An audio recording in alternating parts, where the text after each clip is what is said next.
Hello, everyone. Good morning. Can it be louder? This is Hong Kong spirit. We should be louder, right? Noisy. Hello, everyone. I am Doris Leung. I'm one of the MCs. I'm supporting you to enjoy your AVPN conference journey in the coming days. I wish I can help because at least I was graduate here. I was one of the alumni. I'm happy to bring all my friends back to my parent university to show that how Hong Kong is doing with social innovation. I remember in my times, it's about 90s.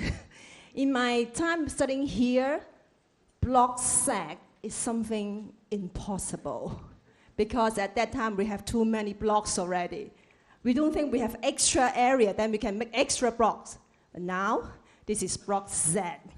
And I heard that more, right? Out of the area of Hong Kong, we will have more blocks for Polytechnic U.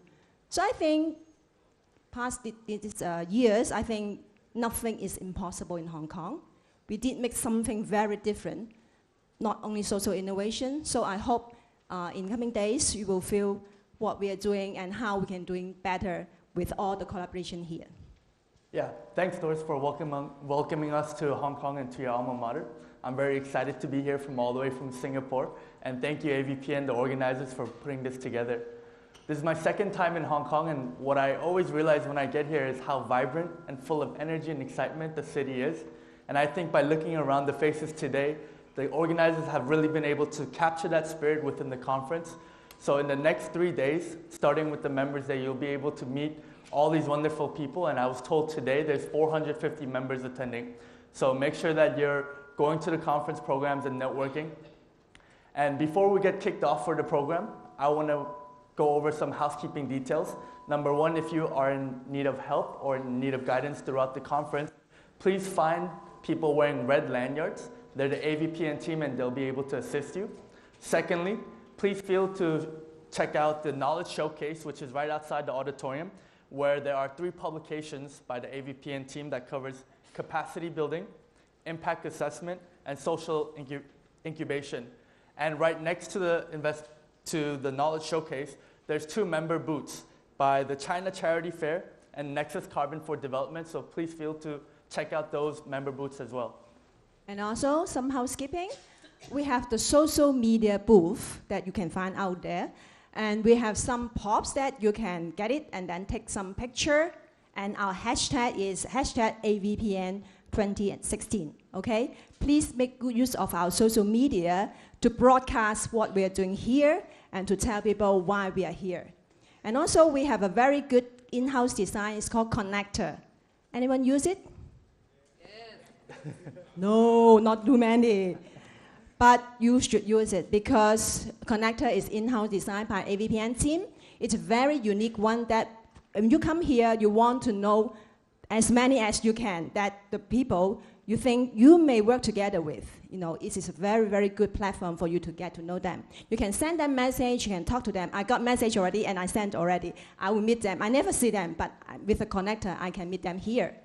And also, lastly, tonight, we are going to have the dinner for members only, for the registered member only. So if you find your name tag, you got the blue sticker that you already registered, and then you can go to the dinner in the Valley. We will have coaches, right? Orange we will sticker. have orange sticker. Yeah. Orange sticker, sorry. Sorry. No one's going to show up at the dinner now because they don't have a blue sticker. Okay. I think I'm still, I'm not used to get, the lesson like 8 a.m. in Hong Kong, right? In Polytechnic, it's very early to me. It's okay. So remember, orange sticker for tonight's dinner. Okay, we will have buses to get you around there, and we will have the collection here after we finish the whole conference today. Okay, I think I should stop now. I need to take a nap. And now may I invite our chairman of the Hong Kong Polytechnic University Foundation, Dr. Patrick Poon, to come to the stage and then kick off our annual conference. Thank you, Doctor.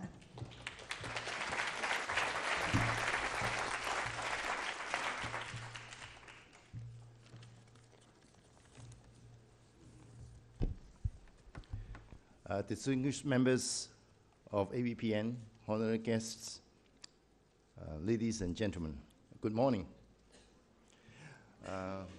Morning. On behalf of the Hong Kong Polytechnic University and the PolyU Foundation, I welcome you all to this conference 2016.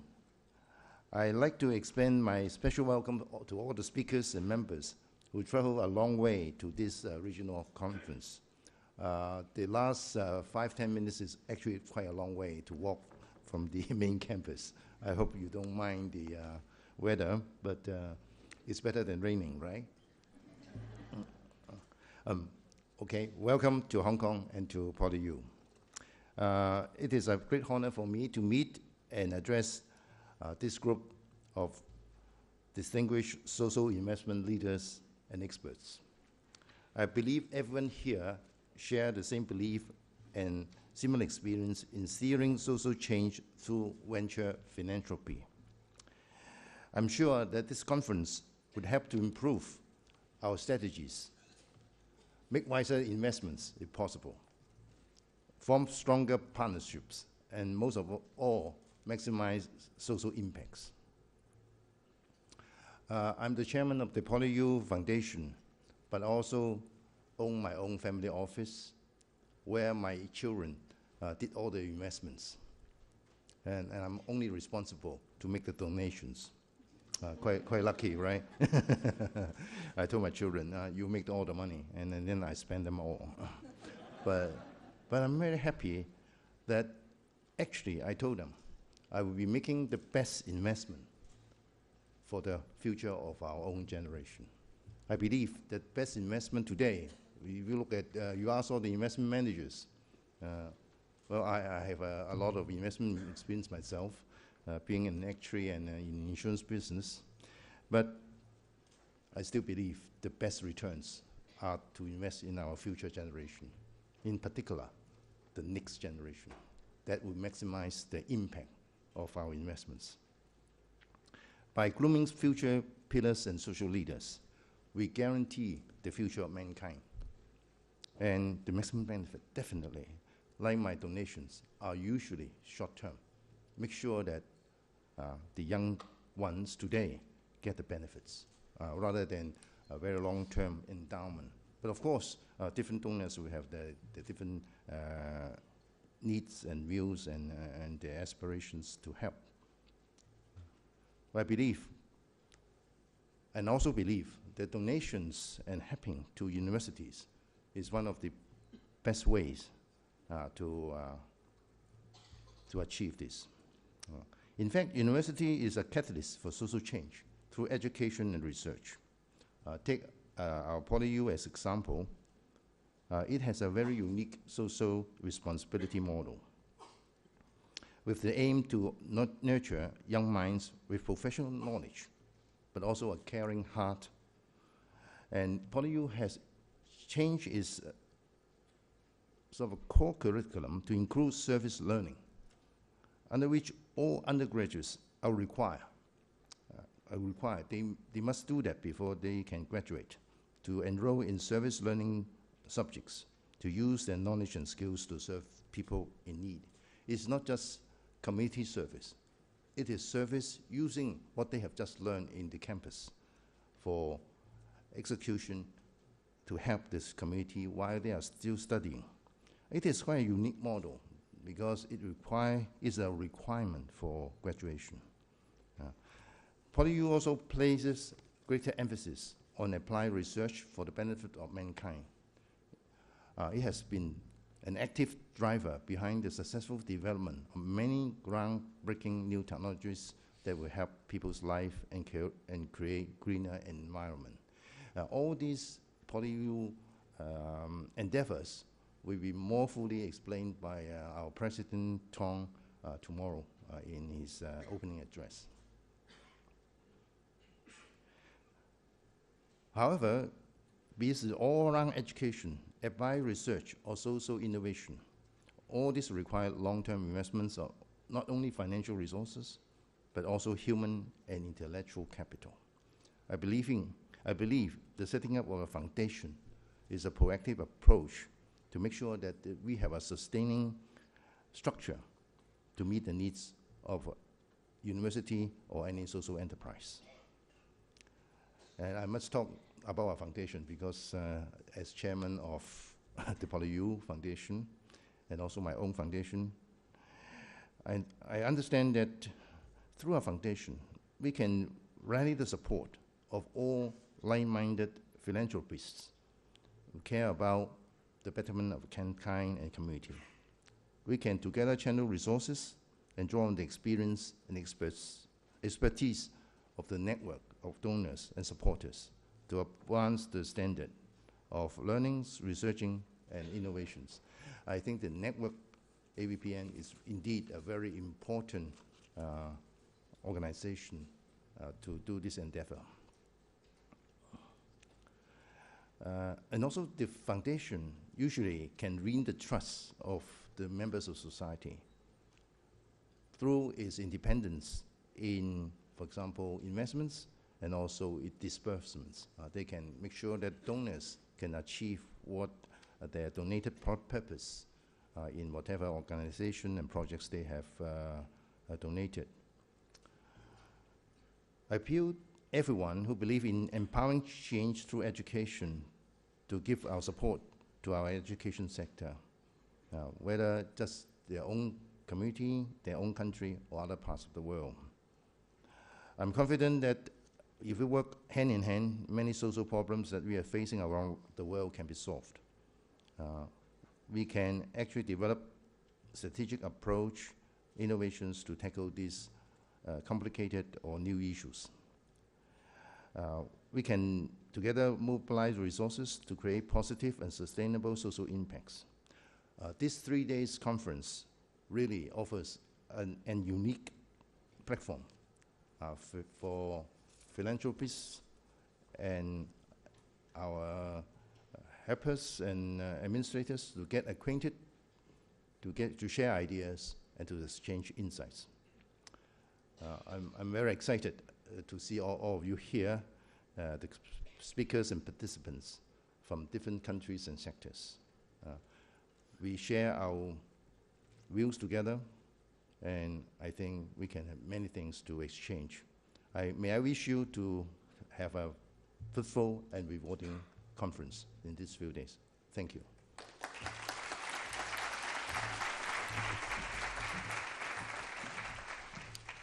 Thank you, Dr. Poon.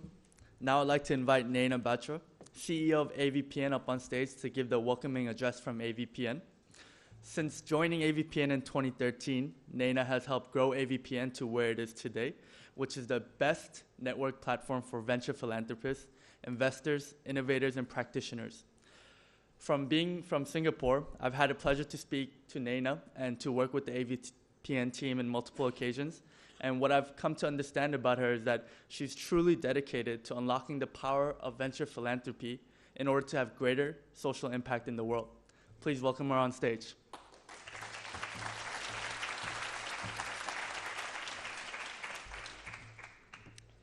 Good morning. Dr. Poon, Bernard, and all my AVPN friends. This is the morning I look forward to because, you know, when I look around this room, I know most of you. I've said hi already. I've said hello to most of you. To those I haven't, welcome, and it's great to see you in Hong Kong. It's been a long time coming, and, you know, to all my partners at the SI Fund, we're here. And, you know, it's the beginning of a wonderful 3 days. And I hope for those of you who are joining us for the first time, you'll realize that the AVPN network is a great platform, not just for sharing and learning, but for making friends that last way beyond when we leave Hong Kong, when we leave Hong Kong PolyU. And what was nice is that a lot of people who met me this morning said that it was wonderful to walk through your beautiful campus, Dr. Poon, being greeted by smiling faces who were all showing them how to get here. So, you know, I don't think the walk was hard at all. In fact, I think the walk was very enjoyable. So thank you for that.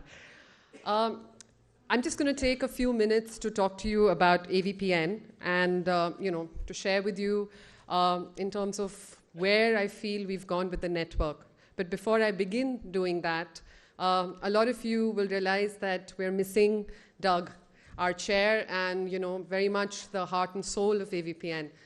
Doug sends his apologies to all of you that he can't be here. Unfortunately, he had an unplanned medical emergency, but he's doing much better. I know that more than anything else, he would have liked to be part of this, part of our first conference outside Singapore, and also to see all of you in person. So, welcome from Doug as well.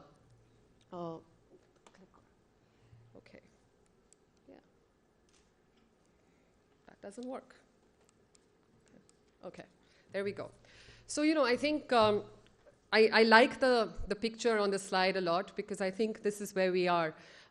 Thanks to all of you, we've been able to nurture AVPN into a small plant, and I hope to see us growing into an oak before very long. The platform is what it is because of its members. Kevin was very kind earlier this morning to give me a lot of credit for building up AVPN. But AVPN is a network of members. It's a network of resource providers. It's a network of funders and intermediaries. And as Dr. Poon said earlier this morning, foundations, universities, intermediaries, corporates, we all have a role to play in making the world a better place for our children and for all of mankind. I think coming together in a network, coming together, sharing a meal, sharing a conversation, starting to sort of work together, these are ways we get there.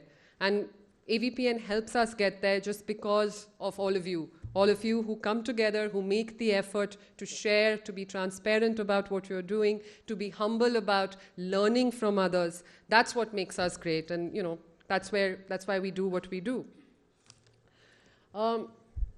This is my bragging slide, and I can do that only because I'm amongst friends and members. We are 290 members today from 29 different countries. We've had, since the last conference, 104 new members who've joined us.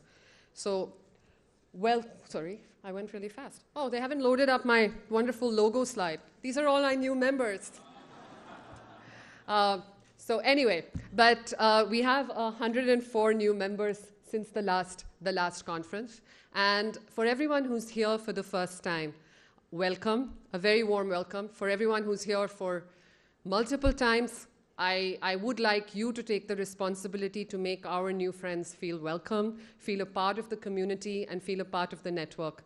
AVPN is indeed very grateful and very humbled by the support that we get from countries across the world. And I know my team feels very strongly about it. So, it's great to have you join us. And for those who tell me that this is their fourth conference, it's not my fourth conference, my third conference. But for those of you whose fourth conference it is, you tell me that it's hard to not keep coming back. So, for people who are here for the first time, I'm sure I'll see you again next year. In terms of what the team has done, we've done a lot of activities. And it's a small team, but we do our best to try and support each and every one of you. This is also a great time for us to get some feedback from you on how you feel we've done, what you think we can do better, and how you think we can support you more in your activities. This is just, for us, these are things we do. A lot of it we do out of Singapore, but we are trying to now travel.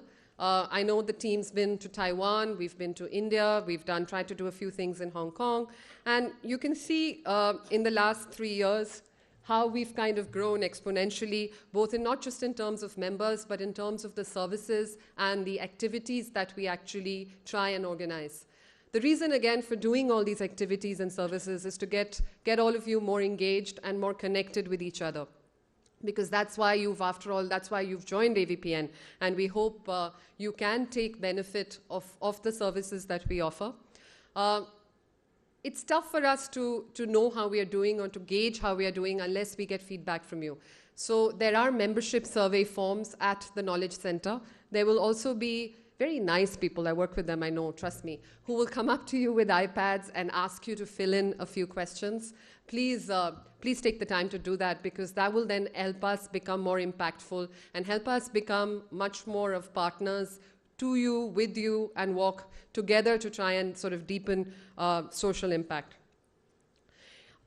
In terms of what we plan to go ahead, there are a number of things that we are actually looking at doing in the year ahead, and I hope that you will also get excited about with me. We are launching, or we've already launched, what we call the Deal Flow platform. My colleague Kevin, who heads up our Knowledge Center, tells me that it's in the beta phase of testing, whatever that means.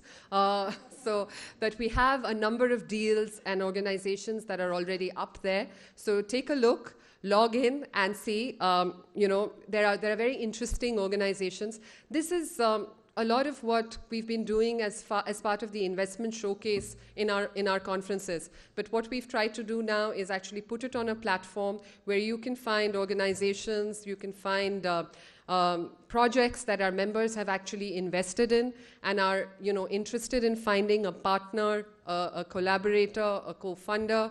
And if you're out there with your foundation and you're looking for a particular project, the Deal Flow platform might be a good place to start.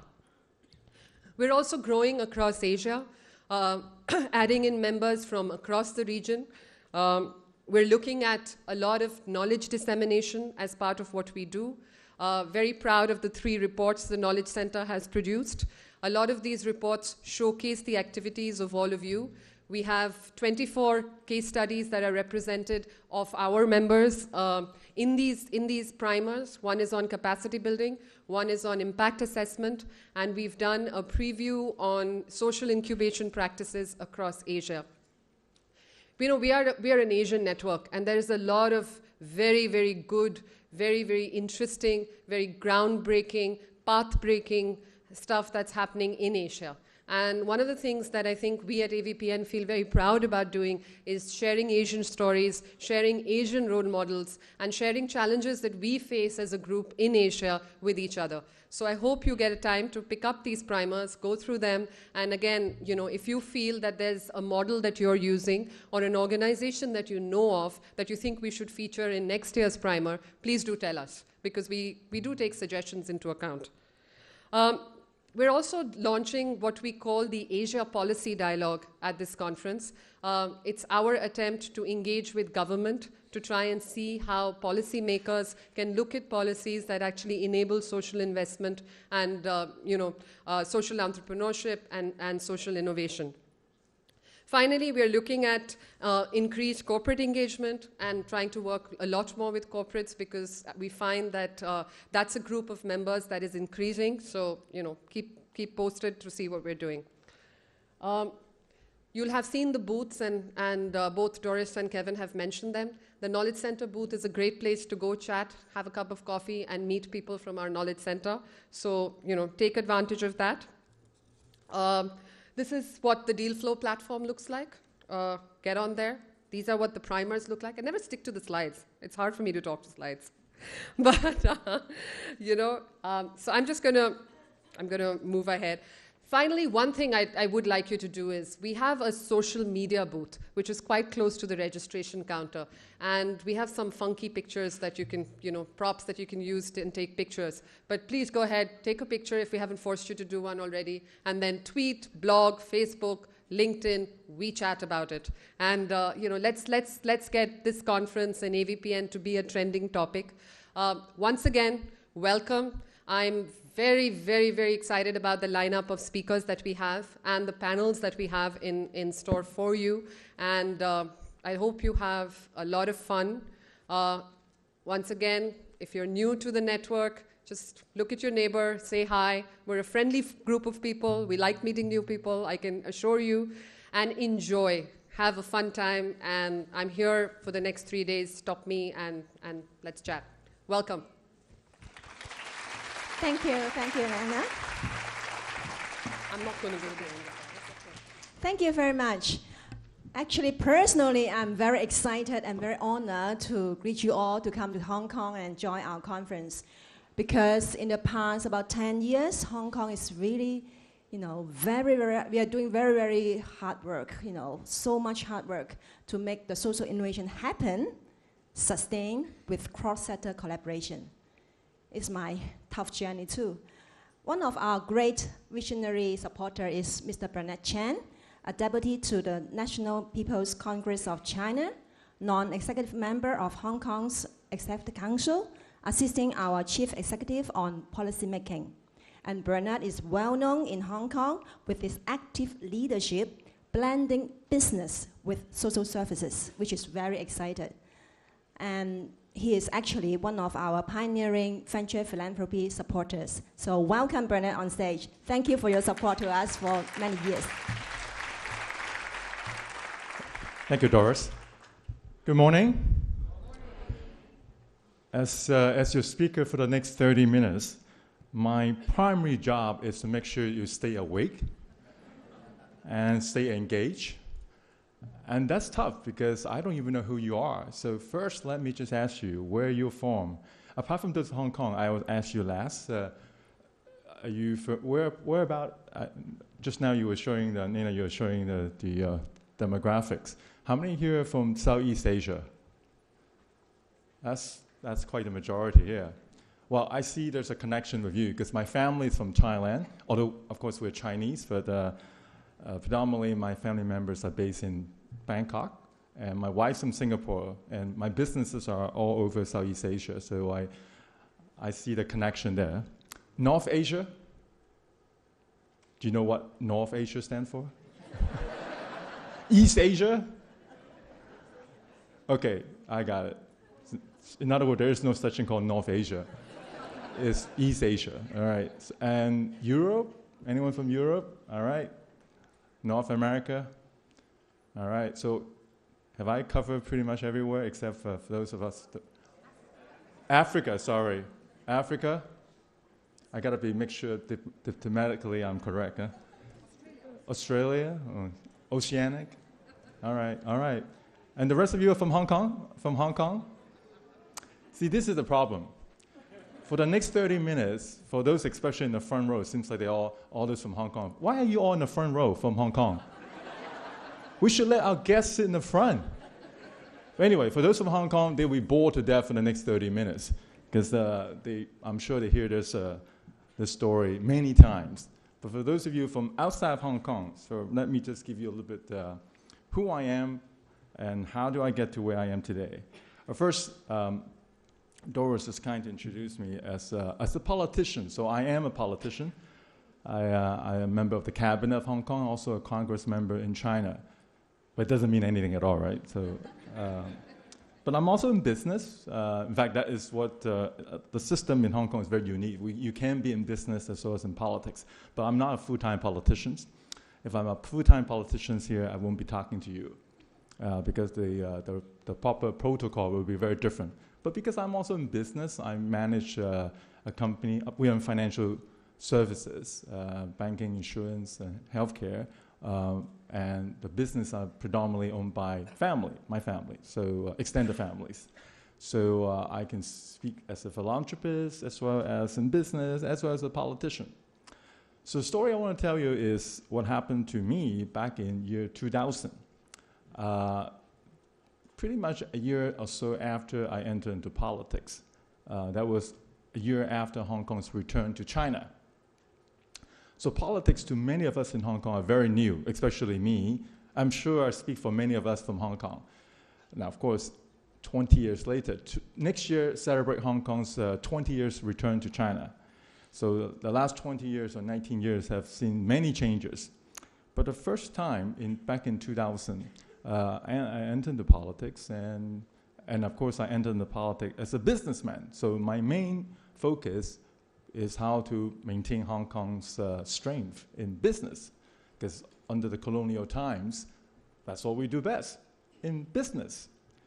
Well, came 1998 or 97, Hong Kong returned to China in 97. The first parliament after the British was set up in 1998. That's when I got into politics, representing my constituents, which is in insurance.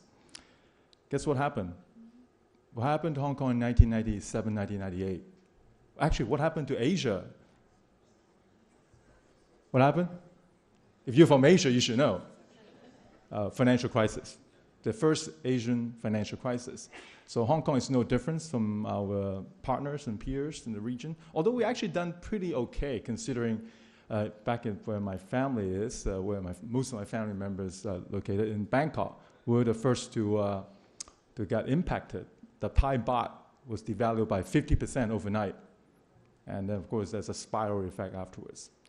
Hong Kong is no different, although we managed to survive, but we suffer a number of years of financial deficit. And hence, the government needs to do a few things. Not very popular thing. They need to cut back on spending, right? So who suffer the most? Many of the welfare constituents in Hong Kong. To a certain extent, healthcare as well. We try to maintain our education spending, but still, of course, you can imagine, across the board, we've been affected. And already, I would say, even to start with, Hong Kong is notorious for being a major income divide between the have and have-not. Now, that situation exacerbated during those tough 6-7 years. Increasingly, there is a major resentment from the grassroots to the large community of Hong Kong against the rich, the businesses, right? So, and in year 2000, maybe more like year 1999, a year after I got myself into politics, I was introduced to an organization which back then I have known nothing of. It's called the Hong Kong Council of Social Service, of which I'm presenting the presentation this morning. And what is the council? Well, the council is like a chamber, except that it's a chamber for all the NGOs in Hong Kong. I won't say all, but a great majority of the NGOs in Hong Kong is under the umbrella of this council. Again, the name is the Hong Kong Council of Social Service. But for the rest of the Hong Kong people, whether you're the grassroots to even people in the business, no one ever heard of this council because it's basically the council is just among the NGOs. And there is a logical reason why NGOs wants to be part of this organization, so they can effectively have collective bargaining with the government for social policy changes, to even funding, because a great majority of the NGOs here delivering welfare services is being subvented by the government. Well, that was the case before, I would say, 1997, 98. But that has changed since. The government has since then been less generous with the subvention. But it has always been, for the longest time, I would say the NGOs, some of the NGOs in Hong Kong, we have two types of NGOs. We have those subvented NGOs and those NGOs that are not being subvented. And for those subvented NGOs in Hong Kong, in my definition, although some of you are here, the representative are here this morning, they may not agree with me, but to me, I will see that is just basically the extension of the government. So instead of government employees providing the services, it's the good work of the NGOs who are providing those services, largely funded by government. So that landscape changed since 1998, and so on, because the government started to now be more mindful of how money is being spent. So I was being introduced to this council, and I was then asked to, take part in the council. Originally, there's always been this tradition. They would want to recruit a non-social welfare background person to be the chair of the council. And of course, in the good old days, when nothing is happening, when things are going smoothly, basically it's a chair, it's ceremonial. Our job is to make sure the meetings are conducted smoothly, fairly, and that's about it. And that was what I was told to join. It's like, because of your capacity as a member of the parliament, this is an honorable job. Well, how wrong was that? So I was tricked to join this council. And as soon as after I joined the council, a few things happened. This is how it usually happen, right? They ask you to do something, they didn't tell you all this, and then after you join, that's when you find out that, oh boy. So first thing I was told is my executive director, who's been there for ages, for 3 decades, is about to resign. In fact, have already resigned. So my first job is to recruit a new CEO for the council, which turns out to be a blessing, because we basically have to try a new course, right? So I'm new, she's new, my CEO is a she, and we basically have to figure out, what to do. And then, of course, the whole landscaping of the NGO sector is changing fast. So we need to figure out a way, how to adapt ourselves. And this is where the picture comes in. So when I was landed into this job, which I was so originally that had nothing to do with me, turns out almost become my full-time job. And one of the things I noticed that is, why is there such a huge divide between the have and the have-not? And it's because my appointment to from day one I was appointed, but since then I've been elected by my fellow NGOs. But back then, the first time when I was being appointed to the council, there was a lot of concern. There were a lot of criticism in saying, well, we don't need a businessman to be leading this council, And there's a huge mistrust, especially now with the funding changes. So they're so afraid that with my coming to this council, I will be looking at more maybe bottom line, effectiveness of effectiveness of how the NGOs are run, the business principle. They're so worried that I'm going to introduce a whole set of a new, maybe ROE, ROI into the NGO, which I have no intention, because I'm not even sure I understand ROE for my business. So not sure I can even apply to the social welfare sector. But the point is, there's so much mistrust. There's so much mistrust. And I was thinking, wait a minute. No, we in business are not such evil people. We do good philanthropy too. But why is there such a mistrust? In fact, Hong Kong businessmen has been notorious in their giving. They give a lot of money. So the question now is, why, if there is so much money being given every year, but yet the recipients aren't very happy about it? Or not, I should say, they didn't even know that you give that kind of money. And you know the reason why? Anyone here from our local community? Do you know why? Or maybe I just ask many of you here from all over the world, if you give money away, do you think you get noticed? Who noticed you give money away? Well, maybe your model is different from ours. But traditionally, until 10 years ago, much of the money never get to the hands of the recipient. We go through intermediaries. Now, in Hong Kong, we have a community chest. It's kind of like the United Way in America. Now, I was a member too, so I'm not talking down the good work of the chest. But the point is, much of the money goes through the intermediaries, and then the intermediaries then collectively then decide, okay, I'll go to this funding body, that one, so there's no interface, right? Meantime, the donor get a nice, good picture taken with the check given, but that's about it. That's the only interface you have, is giving that check away with a good picture. By the way, if you are representing your company giving that money away, your employee also not involved. They don't know who the boss give that money away, right? Meantime, the recipients, the same problem. They also don't get the sense of being appreciated. So there's a complete lack of that interface. So the first thing I did was, well, since I'm from the business and I happen to be chairing this council with all the NGOs, I thought, well, shouldn't we at least build that bridge between the NGO and the businesses? It was not that difficult. I mean, it's not in fact, the whole idea I basically copied from the US. I've seen some of the similar things they do in the US, so I just thought, it was a very straightforward thing. Of course, in the very beginning, how do we create this platform, right? So how do we come up with all these partnerships? So the idea is to create this partnership between the NGO and the businesses. Well, actually, I don't even have to create them. There are already businesses doing that. And many of them are actually multinational companies because they have that traditions, or this is part of the company ethos to do it.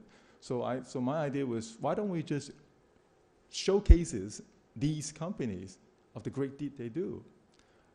Many of those people who helped me to build this platform are actually here this morning. So Angelina, Edwin, many of you here. So I'm not going to brag about. It's not just me. It's a collective effort. But the one thing I make sure that as we build this platform, this is one criteria I tell them, that we do not want only, and that is money. Money is not what I want. Now, of course, money is important, but this is not the main purpose of the partnership, because I want the interface. So the 5 criteria, we start with 5. I'm going to walk through with you later on. We start with 5 criteria, and we now streamline to 3. 3 with many subsets, actually more than 5 now. But the original 1 criteria that I say is not good enough is money. I say we must have that physical relationship. So the first thing first is volunteering. I want corporates to have their employees involved. Now today you may say, well, big deal. We started this way back in 2000. So back then, not many companies actually would want to give the employees time to do volunteering work, because I can speak for many of the corporates in Hong Kong. They don't mind giving money away because that's the easiest thing for them to do. But to take out employees' time to do volunteering work, that's a lot of money. So they are not very keen with that idea. But now we are proud to say that they've done pretty okay. So volunteering is one. Transference of skill set. We enable the recipient with the skill sets. So there's a lot of interface, and those are our requirements for allow us to give you that, logo of caring company. So basically, we create a sort of like a platform to create this partnership, as well as a recognition system, allow you to be recognized as a good corporate in Hong Kong. Now, when we first start off, I didn't think that this will. First of all, I didn't even know how long this thing will last. But at least I thought this would be at least a way for us to, at least for me, to demonstrate my efforts to narrow the gap. I didn't know that this thing will become as big as it is today. So today we are 14 years on. I'm going to figure out which way direction it is. Okay, this is the right direction. And I have to turn this way because I can't see it. So as I said, we launched this thing in 2002. You can read it. So these are our current criteria. As I said again, when we first start off, there's 5. But now, why now we're down to these 3? Now, we are now definitely the victim of our own success. Why so? Well, I mentioned to you, what is the Council of Social Service? Welfare. We are welfare agencies. We are a chamber for all the welfare agencies. So our first mission is to deal with the welfare issues in Hong Kong. But we've done too well. As time goes by, we've done so well that people are saying, well, by the way, the name that we created for this platform called Caring Company. Now, such so now that people say, well, if you call yourself a caring company, why only in welfare? What about the environment? Well, because we are not a green group. So how do we own this space? Oh, but we have no choice now, because it is in such a popular demand. People saying, well, you are not qualified to call yourself caring when you only, stop at welfare? So we have then extend that mandate, or we extend ourselves, to the environment. Well, as we extend to the environment, the next thing was we have now attract even more, a bigger audience. I'm talking about the negative one. And each year at our ceremony, we have drawn many types of people. Lately, union, and other advocacy group. And they're saying, you're kind to outside people, but you're not kind to your own people. So why not the love of your own employees? Now that gets very tricky, right? Then because it's not just doing about good things too anymore. It's about your own company. Paternity leave, long working hours. These become very contentious issue.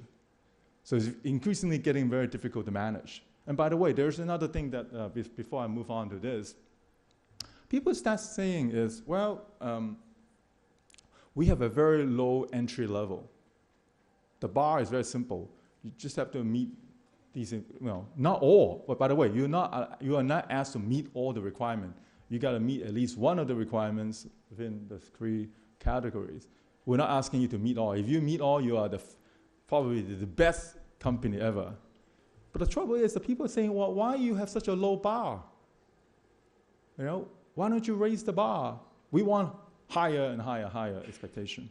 So, and my defense to that is, well, sure, you can raise the bar very high, but you're just going to push people away.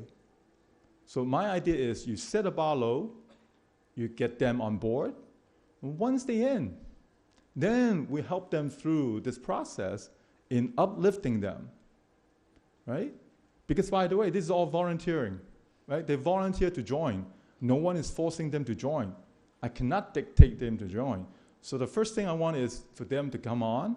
And once they come on, I think it's very difficult for them to be delisted. You know, this will be a terrible public image for them. So I think, you know, they would want to stay on, and not only stay on, we will help them to move up the bar. I'll tell you later on what the other bars are. Now, and it first originally started off with most of the listed companies in Hong Kong, the big companies, because they have the resources. But the bigger issue is Hong Kong predominantly over 95% size, small SME, right? So what motivation do they have to do all this? Because in large corporates, they have a specific department to deal with all these issues. But if you are the medium-sized, small small enterprises, you know, basically, you know, it's less than a dozen people. So, I mean, they are everything. So what motivates them? So initially, there's never been my expectation that will be too many of the medium-sized SME would want to participate. But in the last 5 years or so, we have seen a great number of these SME involving. I'll show you in a second. So that has been very positive. So the idea is this. Now, the corporate cannot just simply say, oh, I want to be a good guy. No. You have to be nominated by the NGOs. Okay? And that is our number one threshold. Because why? Because me, at the council, we don't have the resources to vet every application. Otherwise, it's going to cost us a lot of money, and in return, it's going to cost you a lot of money. So there's no way we can vet every single application. So we ask our partnering NGOs to be the one who vet for them. Well, in other words, you have to be first. If you're the corporates, you have to first be a partner with the NGO for a long time before they are willing to nominate you, right? So that is the first criteria. You have to be nominated. So you can't just simply say, oh, self-declare, you know, self-declaration of being a good guy. No, that's going to be very difficult. And now we have been around for quite some time now. Let me go move you this. So we're now 14 years into this thing. So we have enough data to tell you how is this thing being effective. Well, we currently have 3,222 companies and corporations consistently. I mean, we've been increasing that number now every couple, a good couple percentage each year. And 633 of them has been around from day one, right? And out of that, only 285 are listed. And that's why I mentioned to you early on that now many of them are the bread and butter Hong Kong small SME or medium-sized SME. So only 285 of them are listed. And among them, 122 of them actually have a separate CSR report. In other words, these are definitely a very large company where they have the resources to even create a separate report to talk about their philanthropic works. Okay? If you're interested in a copy, you can go to our website. I think there's the details in there. All right, so as I said again, you know, they have to be nominated by the NGOs. So among all these 3,222 companies, they are being nominated by 488 NGOs in Hong Kong. Okay? And the NGOs ranges from social welfare to environment, children, healthcare, education, you name it. All right, so I still remember when I first came out of this thing, back then my boss, the chief executive of Hong Kong, Mr. Donald Chung, asked me this question. You know, it's like, sounds good. This is talking about years back, 6, 7 years ago. 6, 7 years ago, and he asked me, so what impact are you making? Well, I see why he asked me that question, because he's still associated with the dollar sign, right? You get all these things, and this is not just about money. In fact, majority is not about money. So what is it all, come down to? Back then, I wasn't comfortable enough to tell him, but today I am, because it's not just about the money part of it. It says we have now 200,000 hours of volunteer services, exchange hand. We have about 400 million, giving. Now, not the biggest, because we don't believe that, giving money is the only solution of solving that divide into have and have not. And so they offer jobs, 10,000 jobs. In this particular case, we offer jobs to the disabled persons. And 690 of them have purchased products from the social enterprises. So we basically have created this platform to educate them. So we call this is a partnership between the business and the NGO, but in return, it's the education process. And by the way, it's not education one way, it's two ways. The business have to understand what's the needs of the community. They are not being told. Under the colonial times, we are all just told to make money. We never care about what's happening in the community. You don't know what the problems are, where the social issues are. And I, myself, being from the business, and now, of course, spending a lot of time in the social space, I can tell you, we are the one in the business have created most of the social issues. We are the cause of most of those social issues. So we have a role to play to help solving the problem. Now, we cannot be alone solving the problems. We need to work with partners. But we need to first know and understand where the problems are in the first place. So it's not just one way. So we are creating a platform for the business to understand what are the social issues are, and at the same time, also the NGOs. Through the NGOs, we also allow the recipient to understand what the business are doing. Right? So that is a two-way dialogue. Okay, so I'll let the rest of you to read this. These are some of the things we achieved throughout the last 14 years. Okay. Now, as I said, we now have to gone to the green as well. So now many of them are also environmentally friendly. We work with the green NGOs as well. Now, what are the examples? Now, by the way, this whole presentation is prepared by my friends at the council. I have a better story than this one, but anyway, I thought I want to. No, it's not that they are not as. The few examples I'm going to give you are the most current one. Every year we have a recognition ceremony to recognize the good partnership.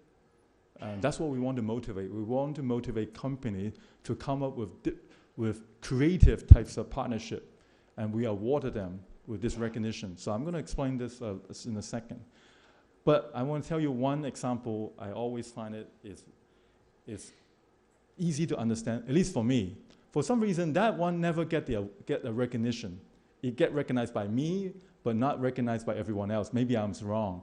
So perhaps let me just tell you, there's this one company in Hong Kong. Some of you from Hong Kong hear this story thousands of times from me already. But maybe apart from elsewhere, but if you are from the UK, from Southeast Asia, you must have heard of Body Shop, the company. All right? So what types of product Body Shop provide? What is it? Cosmetics? Okay. And so who are their most likely customers? Ladies, women, men's too, but predominantly women, right? Well, so they partner with an NGO called Harmony House. By the way, they no longer partner with Harmony House. This is, we're talking about 10 years ago. So they partner with this NGO called Harmony House. And Harmony House is an NGO that primarily deal with victims from domestic violence. Okay? So who are likely to be the victims of domestic violence? women, children, right? Women, children. Men's too. Probably more women. So they see that fit. So they work together. And how do they do it? Well, sorry, I may not be politically correct. If this is in America, I will be in trouble today. But anyway, since most of the time women are the victim, so, and what happened to them, right? After a domestic violence, usually they associate to less self-esteem, the women. So what Body Shop provides, like, well, we provide makeups. We can help them. So the employees at Body Shop, using the company time to go to Harmony House to provide makeup training, provide how to beautify yourself, to hope to create or regain the self-esteem in women. And they use company time, the employees' time, or not employees, the company time, but the employees' effort to provide that. It's one way. Meantime, the social workers at Harmony House, and what do they provide? They provide, training, how to deal with family issues, right? Because they usually deal with family violence, victims with family violence. So they have the skills to deal with, providing psychological support or training and so on. So they, in turn, provide all these free training, free services to the employees at Body Shop. So this is the type of relationship that is go two ways. Now, meantime, what did Body Shop do? Of course, Body Shop, apart from allowing the employees to take the company time, they of course provide some basic resources, the money, to allow these things to happen. And not only that, it actually also helped the brand of Body Shop, being a good corporate, right? Not only they're allowing this two-way traffic, but they also, in return, benefit from the good social standing.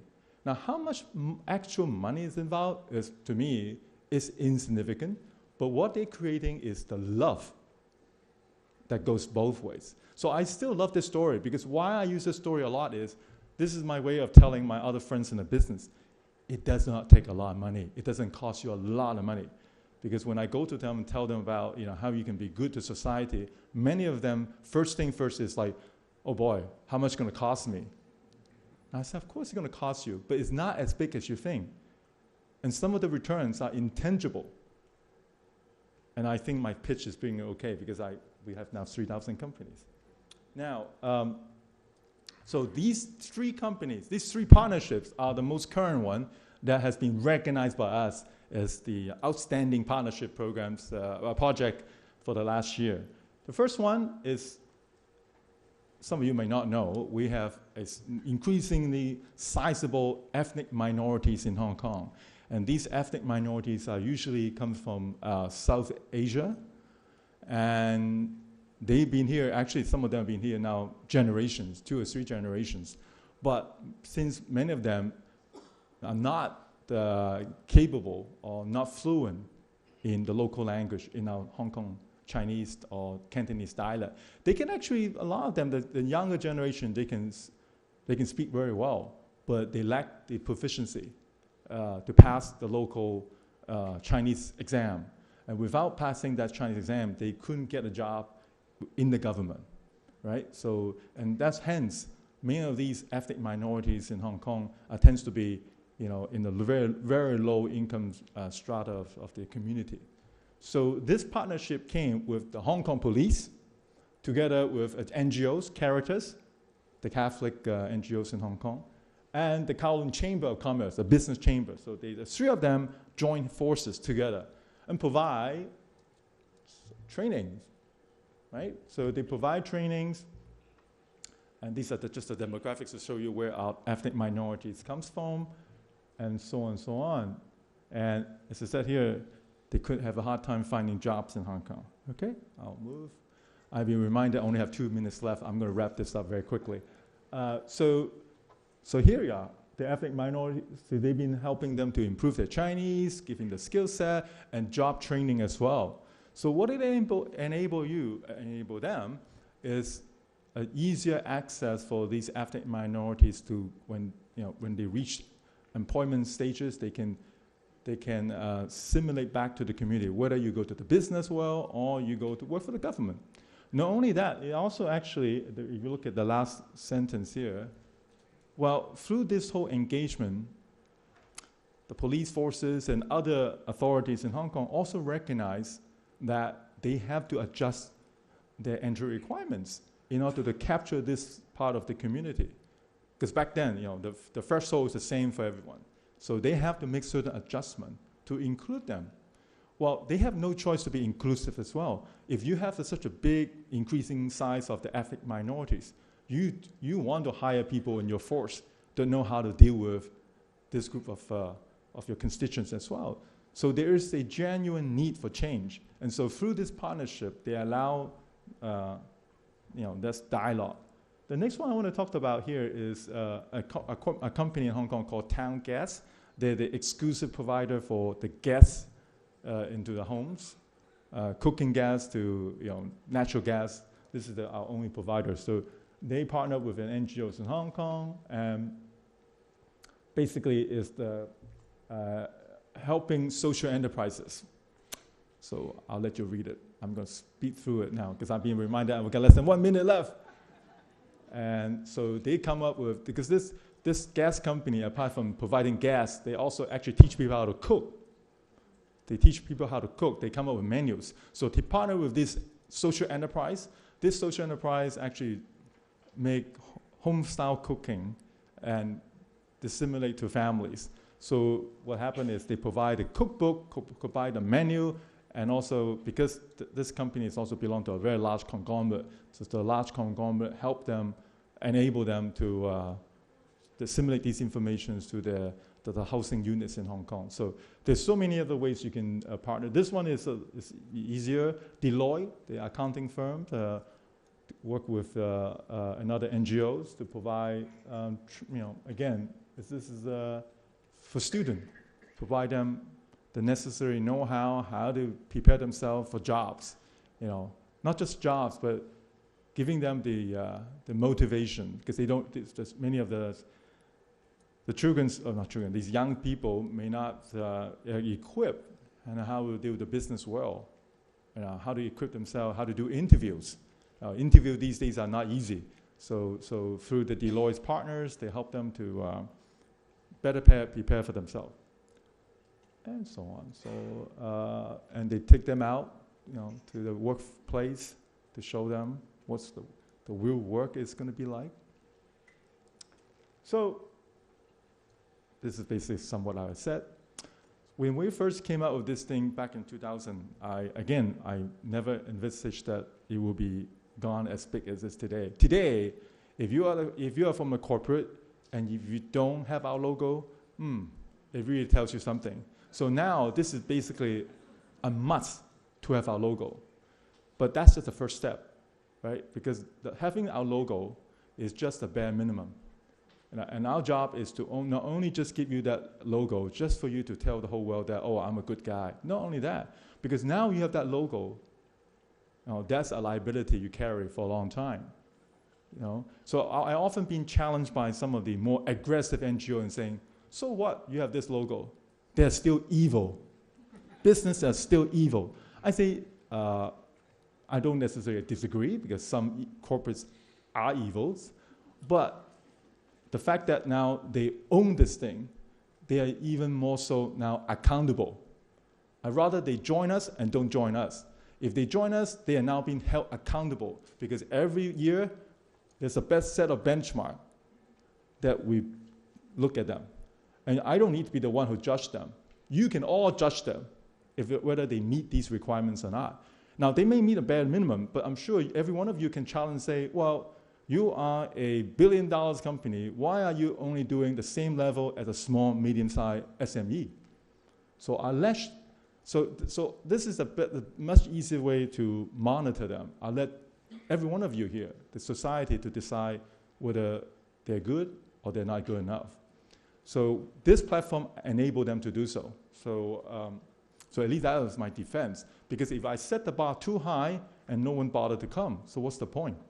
So we believe that we have now created this whole new set of platform that allows, in fact, it's not only, this is just a start. So when we first launched this partnership program, it became so successful that we then subsequently have launched a few other things, including Wise Giving, which is mostly for a platform for people to choose the right NGOs to give away. We also create a foundation platform for many foundations. And the timing can't be better because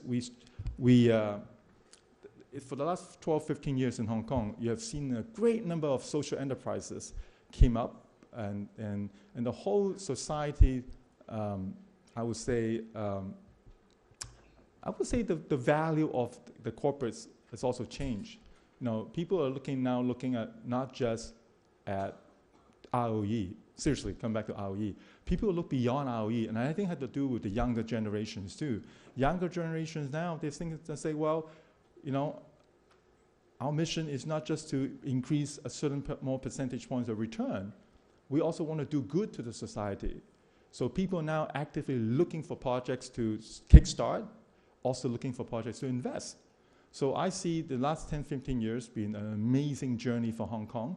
We have seen so many new social enterprises came forward. We have seen so many social entrepreneurs came forward, together with all these cultivation, partnership, cross-sectoral partnership. And this is truly what we call in Hong Kong between government, although government part is not a huge part, but government also take parts in supporting all these notions. So this is truly a tripartite partnership between the government, the NGO sector, and the government.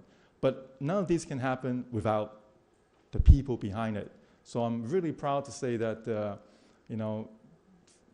15 years later, I'm proud to say that, we no longer are just some greedy business people in the city. We always been see Hong Kong as a place where people are cutthroat, people here just for the business.